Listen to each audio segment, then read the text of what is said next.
বেরাদার, আপনাদেরকে বলতে চাই যে নামাজে যদি দরুদ ও সালাম যদি পড়েন তো বসে দরুদ ও সালাম পড়েন, নামাজের বাইরে যদি পড়েন তো আদব সহকারে দাঁড়িয়ে দরুদ ও সালাম পড়েন। নবীর সম্মানার্থে, কার সম্মানার্থে? জোরে বলেন না, নবীর সম্মানার্থে। নবীজির ওপরে কিভাবে দরুদ পাঠ করতে হবে? সহিহ বুখারী 3370 নম্বর হাদিস।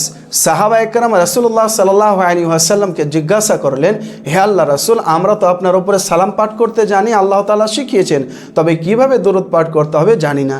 রাসূলুল্লাহ বললেন, তোমরা দরুদে ইব্রাহিম পাঠ করবে। সুনানে আবু দাউদের 2042 নম্বর হাদিস। রাসূলুল্লাহ বলেন, তোমরা আমার ওপরে দরুদ পাঠ করো, তোমরা যেখানেই থাকো না কেন তোমাদের দরুদ আমার ওপরে পেশ করা হবে, আমি তার জবাব দিব।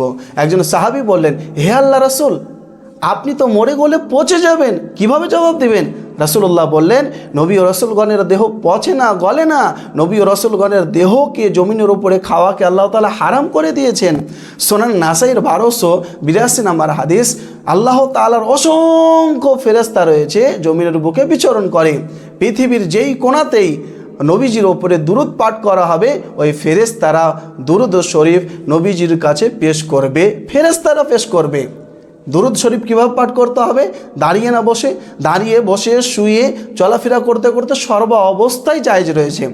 তবে দলবদ্ধভাবে দুরুদ শরীফ পাঠ করা হচ্ছে বেদাত। কারণ রাসূলুল্লাহ সাল্লাল্লাহু আলাইহি সাল্লাম, সাহাবা একরাম, তাবিন, তাবা তাবিনগণ কেউ এইভাবে দুরুদ শরীফ পাঠ করেননি। একাকৃতভাবে দরুদ শরীফ পাঠ করতে হবে।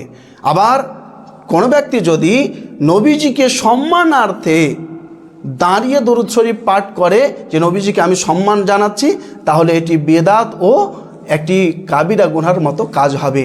কারণ রাসূলুল্লাহ সাল্লাল্লাহু আলাইহি ওয়াসাল্লাম সম্মানার্থে, কারো সম্মানার্থে দাঁড়ানো পছন্দ করতেন না। এই জন্য সাহাবা একরাম নবীজির সম্মানার্থে দাঁড়াতেন না। সুনানে তিরমিজির 2754 নম্বর হাদিস। আর রাসূলুল্লাহ বলেছেন, যে ব্যক্তি পছন্দ করে যে লোকেরা তার সম্মানার্থে দাঁড়াক, সে যেন তার বাসস্থান জাহান্নাম করে নিল। সুনানে তিরমিজির 2755 নম্বর হাদিসে কথা বলা আছে।